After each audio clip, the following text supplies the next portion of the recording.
Before we begin, please like and subscribe to my channel. Thank you. History of the bicycle vehicles for human transport that have two wheels and require balancing by the rider date back to the early 19th century. The first means of transport making use of two wheels arranged consecutively, and thus the archetype of the bicycle, was the German draisine dating back to 1817. The term bicycle was coined in France in the 1860s, and the descriptive title, penny farthing, used to describe an ordinary bicycle, is a 19th century term. A sketch from around 1500 AD is attributed to Gian Giacomo Caprotti, a pupil of Leonardo da Vinci, but it was described by Hans Erhard Lessing in 1998 as a purposeful fraud. However, the authenticity of the bicycle sketch is still vigorously maintained by followers of Professor Augusto Marioni, a lexicographer and philologist, who was entrusted by the Commission Vinciana of Rome with the transcription of Leonardo's Codex Atlanticus. Later, and equally unverified, is the contention that a certain Comte de Sivrac developed a coelarifer in 1792, demonstrating it at the Palais Royal in France. The coelarifer supposedly had two wheels set on a rigid wooden frame and no steering, directional control being limited to that attainable by leaning. A rider was said to have sat astride the machine and pushed it along using alternate feet. It is now thought that the two-wheeled coelarifer never existed, though there were four-wheelers, and it was instead a misinterpretation by the well-known French journalist Louis Baudry de Saunier in 1891. The first verifiable claim for a practically used bicycle belongs to German Baron Karl von Drais, a civil servant to the Grand Duke of Baden in Germany. Drais invented his Laufmaschine, German for running machine, in 1817, that was called draisine English, or draisine French, by the press. Karl von Drais patented this design in 1818, which was the first commercially successful two-wheeled, steerable, human-propelled machine, commonly called a velocipede, and nicknamed hobby horse or dandy horse. It was initially manufactured in Germany and France.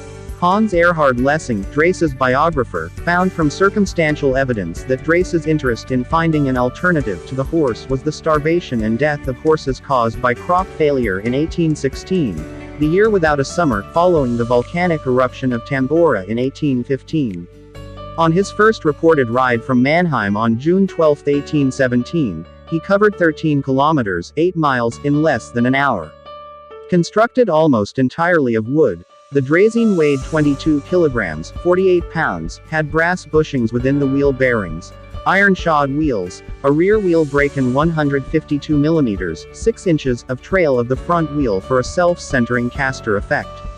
This design was welcomed by mechanically minded men daring to balance, and several thousand copies were built and used, primarily in Western Europe and in North America.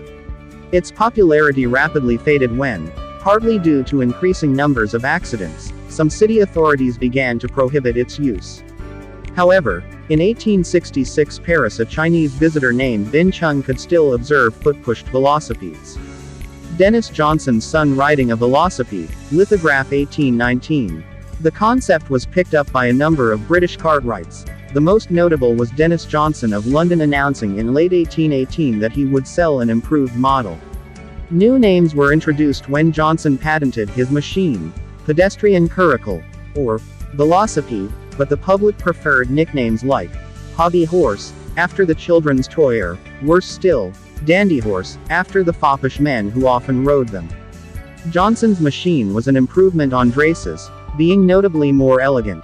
His wooden frame had a serpentine shape instead of Drais's straight one, allowing the use of larger wheels without raising the rider's seat, but was still the same design. During the summer of 1819, the hobby horse, thanks in part to Johnson's marketing skills and better patent protection, became the craze and fashion in London society. The dandies, the Corinthians of the Regency, adopted it, and therefore the poet John Keats referred to it as the nothing of the day. Riders wore out their boots surprisingly rapidly, and the fashion ended within the year, after riders on pavements, sidewalks, were fined £2. Nevertheless, Drais's velocipede provided the basis for further developments. In fact, it was a draisine which inspired a French metalworker around 1863 to add rotary cranks and pedals to the front wheel hub, to create the first pedal-operated bicycle. as we today understand the word. 1820s to 1850s. An era of 3- and 4-wheelers, a couple seated on an 1886 Coventry rotary quadricycle for 2. McCall's first top and improved velocipede of 1869 later predated to 1839 and attributed to Macmillan. Though technically not part of two-wheel bicycle history, the intervening decades of the 1820s–1850s witnessed many developments concerning human-powered vehicles, often using technologies similar to the draisine, even if the idea of a workable two-wheel design, requiring the rider to balance, had been dismissed.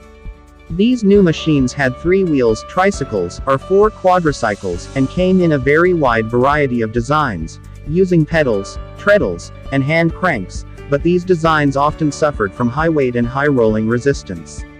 However, Willard Sawyer in Dover successfully manufactured a range of treadle-operated 4-wheel vehicles and exported them worldwide in the 1850s. The first mechanically propelled 2-wheel vehicle is believed by some to have been built by Kirkpatrick Macmillan, a Scottish blacksmith, in 1839. A nephew later claimed that his uncle developed a rear-wheel drive design using mid-mounted treadles connected by rods to a rear crank, similar to the transmission of a steam locomotive.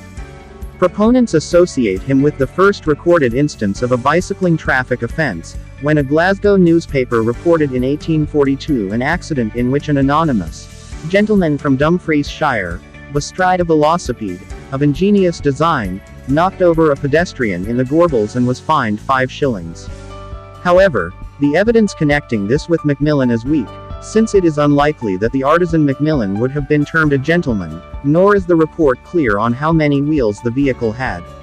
The evidence is unclear, and may have been faked by his son. A similar machine was said to have been produced by Gavin Dalzell of Lesmahago, circa 1845.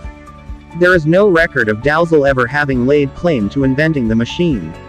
It is believed that he copied the idea, having recognized the potential to help him with his local drapery business, and there is some evidence that he used the contraption to take his wares into the rural community around his home.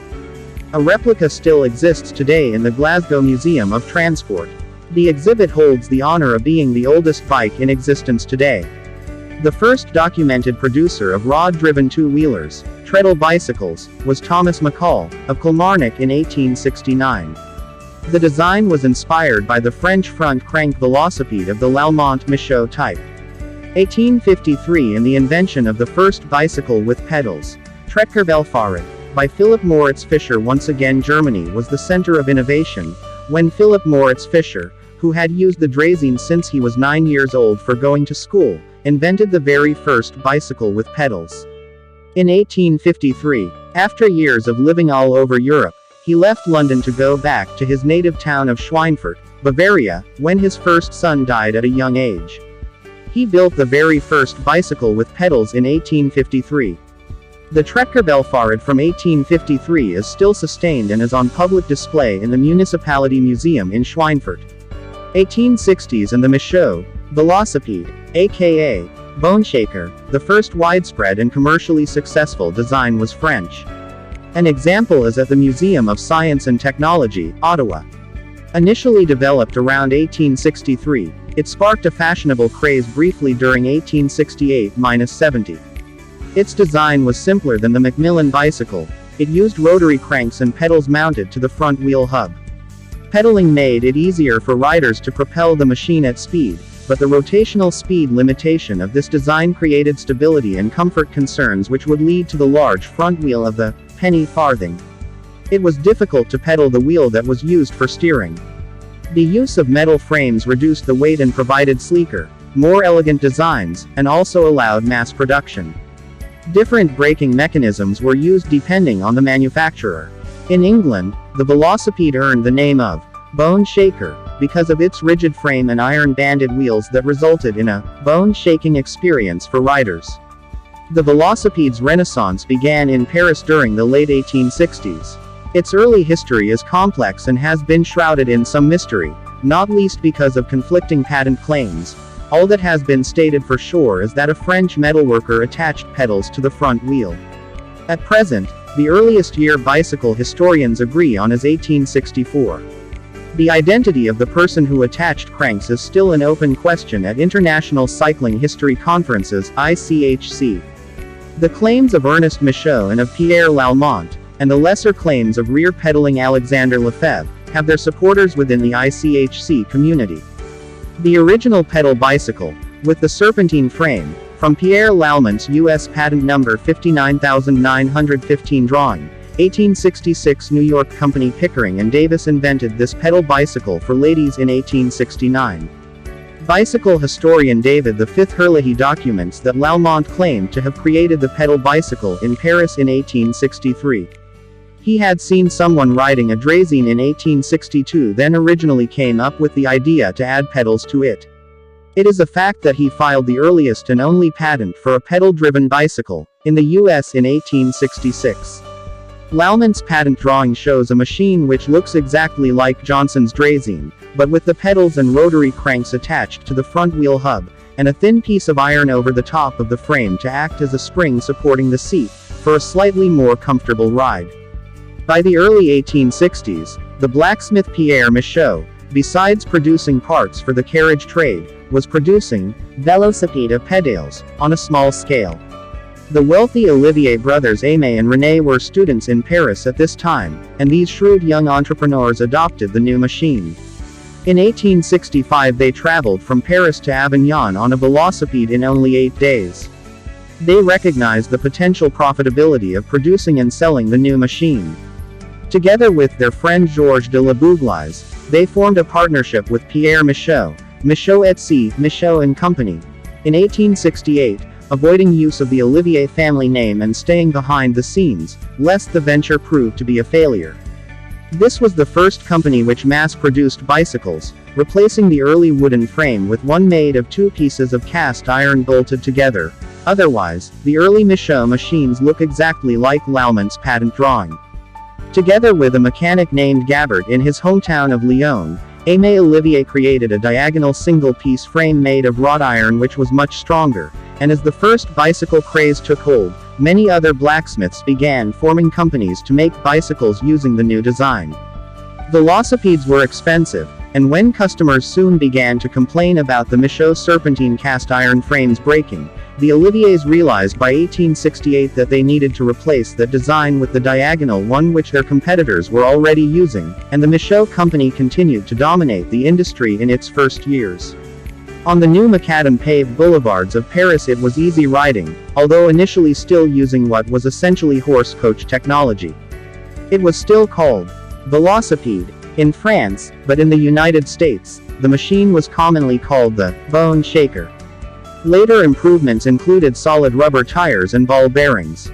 Lallement had left Paris in July 1865, crossed the Atlantic, settled in Connecticut and patented the velocipede, and the number of associated inventions and patents soared in the U.S. The popularity of the machine grew on both sides of the Atlantic, and by 1868-69 the velocipede craze was strong in rural areas as well. Even in a relatively small city such as Halifax, Nova Scotia, Canada, there were 5 velocipede rinks, and riding schools began opening in many major urban centers. Essentially, the velocipede was a stepping stone that created a market for bicycles that led to the development of more advanced and efficient machines. Thank you for watching. Please like and subscribe to this channel. And don't forget to leave a comment. Thank you.